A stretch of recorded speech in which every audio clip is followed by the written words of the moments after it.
Muchas gracias a la doctora Castro por su interesante ponencia. Para continuar con nuestra segunda exposición, nos acompaña el señor Víctor Umaña, quien realizó sus estudios doctorales en Economía Política Internacional en el ETH Zurich y maestría en Derecho Internacional y Economía en la Universidad de Berna. Es director del Centro Latinoamericano para la Competitividad y el Desarrollo Sostenible y ha sido funcionario de organismos de integración regional del Sistema Interamericano y de Gobierno. Don Víctor expondrá en nuestra segunda charla sobre el desacoplamiento entre productividad y salarios. Y es que en nuestro país existe una brecha considerable entre el crecimiento de la productividad y los salarios, por lo que nuestro ponente también tendrá bajo la lupa las implicaciones económicas y sociales, pero también enfoques para balancear la recompensa y desempeños. Recibimos al señor Umaña con un fuerte aplauso. Muchas gracias. Muchas gracias. Como ven en esa foto, solo tengo una corbata y un solo traje. Por dicha, soy hombre, ¿verdad? Pues si hubiera sido una mujer, me liquidan, ¿verdad? Ese es el estigma de las mujeres. Bueno, muchas gracias a ULACID, a doña Silvia por la invitación, a Ray por también invitarme a este evento tan interesante. El enfoque de mi charla es un poco distinto al de doña Silvia. Yo voy a hablar más del hoy y de los que están rezagados, ¿verdad? Y nos vamos a enfocar más en lo que yo he llamado pues, la costa y la rica, ¿verdad? Que son las diferencias, digamos, las brechas que existen en diferentes niveles en el país. Nosotros tenemos una brecha claramente geográfica, ¿verdad? Que se explica por los niveles de desarrollo socioeconómico entre el gran área metropolitana y las zonas, digamos, periféricas. Tenemos brechas claramente educativas, ¿verdad? En el desempeño educativo y en las posibilidades y oportunidades educativas que tienen las personas, que muchas veces coinciden con esta brecha geográfica, pero que también hay brechas, digamos, socioeconómicas, que las podemos ver incluso aquí en el área metropolitana. Tenemos una brecha también importante de régimen económico. En Costa Rica operamos básicamente dos tipos de regímenes económicos que tienen reglas distintas. Por un lado tenemos lo que se llama el régimen de zona franca, ¿verdad? Que es un instrumento de política por medio del cual se le dan ventajas, sobre todo de carácter tributario, a empresas que se establezcan en Costa Rica, a nuevas empresas que se establezcan en Costa Rica, y una serie de incentivos no económicos, pero sí incentivos que hacen una gran diferencia, y es básicamente el tratamiento de alfombra roja, como a veces se le llama. Es decir, aquí llega una empresa, se va a establecer. No, ojo que ya no diferenciamos por el origen del capital, puede ser capital incluso costarricense, ¿verdad? Pero llega una empresa e inmediatamente la alfombra roja y además tiene una ventanilla única, ¿verdad? Donde hace todos los trámites a través de Procomer y eso le facilita la vida en todo. Que necesito una conexión de voltaje medio, no sé qué, que necesito construir un pozo, que necesito 200 metros de carretera pavimentada, un acceso por aquí. Todo eso se resuelve de la manera más eficiente. Ese es un régimen. El otro es el régimen, lo que llamamos definitivo, que es básicamente el resto de los mortales, ¿verdad? Los que operamos aquí en el país, que tributamos el 30% de impuestos sobre la renta, que pagamos el 13% del IVA, que le pagamos a la municipalidad, todo eso en impuestos, más el calvario de los trámites burocráticos de Costa Rica, que se ha avanzado, por supuesto, pero igual ustedes saben lo difícil que es. Entonces, vean qué divergencias tenemos o qué brechas tenemos en diferentes estratos a nivel legal, a nivel geográfico, a nivel socioeconómico. Y eso incide, al final de cuentas, sobre las posibilidades de trabajo de las personas, ¿verdad? Muy bien, el punto de partida, aquí tenemos una gráfica que básicamente nos dice las diferencias entre la pobreza, entre las zonas urbana versus la rural y la total. Ahí está hasta el 2023. En el 2024 eso mejoró levemente, pero lo que se ve es las grandes brechas, ¿verdad? Si usted vive fuera de la gran metropolitana, va a ser más pobre, ¿verdad?, que el promedio de las personas que viven aquí, ¿verdad? Y hay regiones del país donde la pobreza llega casi al 30%. Y aquí lo ven, ¿verdad? Por ejemplo, la región Brunca, casi 34%, Pacífico Central rebasa el 30%, Huetar Caribe, Huetar Norte, etc. Es decir, es evidente que hay una brecha socioeconómica enorme, depende de la región donde usted viva, ¿verdad? Y bueno, de algunas de estas regiones, uno lo que puede ver, bueno, ¿dónde se concentra la gente que trabaja? ¿En qué sector? ¿Verdad? Entonces tenemos comercio y reparación, industria, manufactura y agricultura, que representa más o menos el 12% de la PEA. Agricultura y un poco de comercio y turismo son los sectores donde se concentra la mayor parte de la población que trabaja fuera de la GAM, ¿verdad? Entonces son los sectores, digamos, que uno debería ponerle atención para esta gente que está fuera del gran área metropolitana, ¿verdad? La escolaridad en este país, vean que en Costa Rica la escolaridad promedio es 8.7 años. ¿Eso qué significa?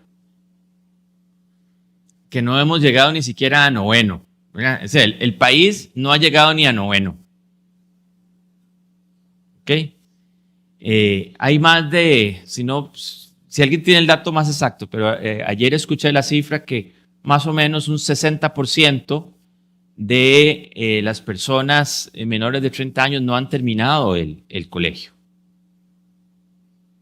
Entonces empiecen ustedes a pensar cuál es el tipo de empleo. Ya no hablemos de inteligencia artificial, ¿verdad? Digamos que es para personas que ya, ¿verdad? Los escenarios que ha pintado doña Silvia, ya para personas que, por ejemplo, tienen una educación universitaria. No, hablemos qué tipo de empleo puede aspirar una persona que no ha terminado el colegio y que probablemente no tenga un segundo idioma en este país, ¿verdad? Y bueno, y si lo vemos entre lo urbano versus lo rural, en lo rural es todavía incluso más bajo. Entonces, el punto de partida es de por sí negativo, ¿verdad?, en términos de escolaridad para las personas que habitan fuera de la GAM, pero en general para el país es malísimo. Es decir, es algo que nos tenemos que preocupar realmente todos, ¿verdad? Ustedes que trabajan en recursos humanos y dependiendo del sector en que están, saben perfectamente bien el canibalismo que se da incluso entre empresas por personal altamente calificado, ¿verdad? Costa Rica tiene personal altamente calificado, bueno, es buenísimo, pero cada vez es más escaso, ¿verdad? Y cada vez le estamos, digamos, la boca, digamos, donde se alimenta, digamos, la tubería para producir más y mejores estudiantes, ¿verdad?, no la estamos llenando adecuadamente. Cada año se gradúan, incluso, no sé cuál es la cifra, pero anda ahí como unos 60,000, 70,000 estudiantes de secundaria. ¿Estamos realmente aprovechando el potencial de esos estudiantes de secundaria? Están pudiéndose entrenar. No digo que vayan a la universidad, ni siquiera. Están pudiéndose entrenar en un segundo idioma, en una carrera técnica, en alguna habilidad que les permita colocarse. Una pregunta para ustedes. ¿Cuál creen ustedes que es el premio o el diferencial que existe por tener un segundo idioma? 25%. ¿Ok? Entonces, digamos, en un empleo, ¿verdad?, dos personas, una tiene inglés y la otra no, la diferencia es 25% en el salario. Yo les tengo un dato anecdótico, meramente, de alguien que conozco de primera mano. Es un chiquillo que acaba de salir del colegio, se graduó de un colegio donde le dieron 2 idiomas, ¿verdad? Uno de ellos inglés, más el español, bueno, 3 idiomas, pero uno de ellos inglés, e inmediatamente consiguió trabajo en una multinacional de servicios empresariales, ganando $1,100, sin ninguna experiencia, no habiendo trabajado nunca, pero tenía el inglés. ¿verdad? Entonces, muchas veces nos desgastamos en cuáles deberían ser las mejoras a la educación y debates eternos. En realidad, la llave, por ejemplo, de un empleo digno, inmediato, es el inglés, ¿verdad? Entonces ahí deberían estar muchas de nuestras esfuerzos. Bueno, sigamos. Se me perdió la presentación. Ok, ahí estamos. Entonces, bueno, la gran pregunta, la que les quiero traer a ustedes es, ¿qué hacemos con estas personas que hoy no se han graduado del colegio y que no tienen un segundo idioma? ¿A dónde podrían trabajar? Porque si no logramos capturar a estas personas dentro de la economía formal, ¿qué es lo que va a pasar? ¿A dónde van a ir? ¿Qué es lo más fácil hoy? La delincuencia, por supuesto. Acuérdense que la delincuencia es una actividad económica, como cualquier otra, solo que tiene algunas especificidades, ¿verdad? Y algunas, digamos, consecuencias, exacto, no tan bonitas, ¿verdad? Pero al final, desde el punto de vista racional, cuando hablamos de racionalidad, hablamos de racionalidad económica, que es donde yo puedo, ¿verdad?, estar mejor, donde puedo ganar más plata, pues, así es como pensamos muchas veces. Bueno, la delincuencia es una decisión racional, es dónde me va a ir mejor, ¿verdad? Entonces, si nosotros no logramos darle a estas personas que de nuevo no se han graduado al colegio, que no tienen un segundo idioma, que tienen pocas oportunidades, si no logramos darle una señal, una luz en el camino, una oportunidad para que se coloquen, lo vamos a perder frente al narcotráfico, eso es evidente, ¿verdad? Entonces, bueno, yo he sido muy, digamos, enfático en decir, miren, está bien que promocionemos los sectores de alta tecnología, son necesarios en el país, necesitamos colocar a todos los estudiantes de ULACID, a los estudiantes de las universidades costarricenses, ¿verdad?, que están muy bien preparados para aprovechar su talento y que se coloquen bien en multinacionales, en empresas de alta tecnología, de sectores donde están en la frontera de la ciencia. Todo eso está perfecto y Costa Rica lo ha hecho muy bien y lo está haciendo muy bien. El problema es los rezagados. Entonces, un sector claramente rezagado es la agricultura. La agricultura ha sido el pilar, el fundamento de la economía costarricense por 200 años, lo sigue siendo, todavía es un sector que aporta muchísimo a las exportaciones de bienes, lo que genera en divisas alcanza para pagar hasta 2 veces la factura petrolera, somos superavitarios en las exportaciones agrícolas, etc. Lo que pasa es que claramente y en términos de productividad, y los empleos que tienen que ver con trabajo físico son mal remunerados, son precisamente de poca productividad y entonces, bueno, nadie que haya estudiado en su sano juicio va a querer ir a ser conchero, que son los que cosechan el banano, ¿verdad? Ya nadie recoge café, ya nadie cosecha café en Costa Rica, pero aún así necesitamos gente para eso. Entonces, una de las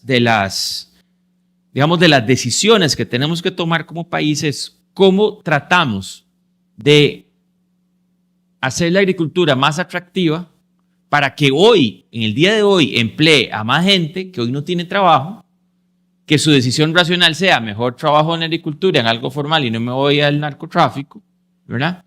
Pero que al mismo tiempo estemos pensando en cómo conectamos la agricultura, y me refiero a agricultura en general, ganadería, metemos a la pesca, la maricultura, ¿verdad? ¿Cómo la conectamos con los sectores más dinámicos de la economía? ¿Dónde está esa intersección? Porque entonces, no solo atendemos un problema en el hoy, sino que tratamos de solucionar el problema en el futuro, ¿verdad? Vean algunas, estas son gráficas del Banco Central sobre las brechas que les hablaba entre regiones. Vean, por ejemplo, la concentración del PIB. Este es el PIB, ¿verdad? Y la mayor parte del PIB, ¿dónde se genera? en el área metropolitana.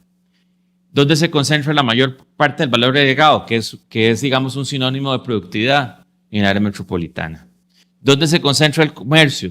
En el área metropolitana, tanto exportaciones como importaciones, ¿verdad? ¿Cuál es la zona del país que genera más impuestos? El área metropolitana.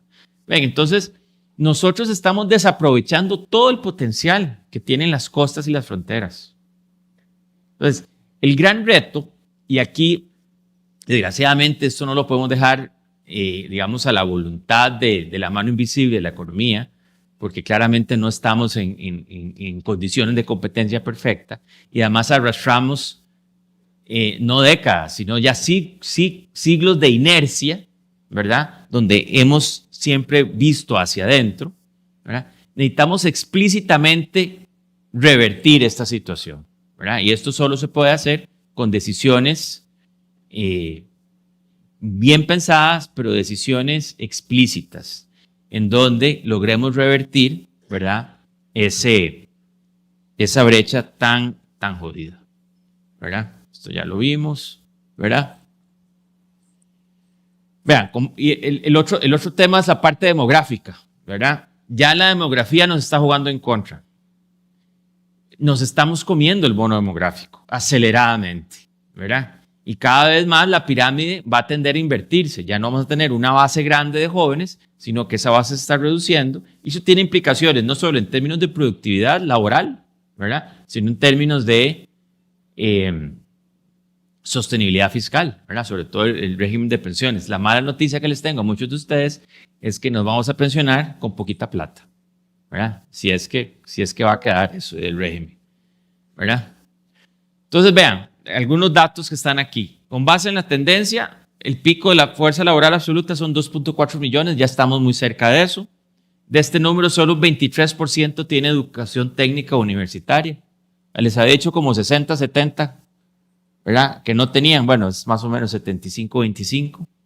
Cada año se gradúan 60,000 estudiantes, son 60,000, ¿verdad? Entonces, ¿cómo hacemos para capturar a esa gente? Que no se nos vaya, o sea, tanto nos cuesta sacar un chiquillo del colegio, no deberíamos perder ni uno solo una vez que se gradúan, ¿verdad? Y bueno, lo de la escolaridad ya lo mencioné. Y esta es la otra brecha gigantesca, ¿verdad?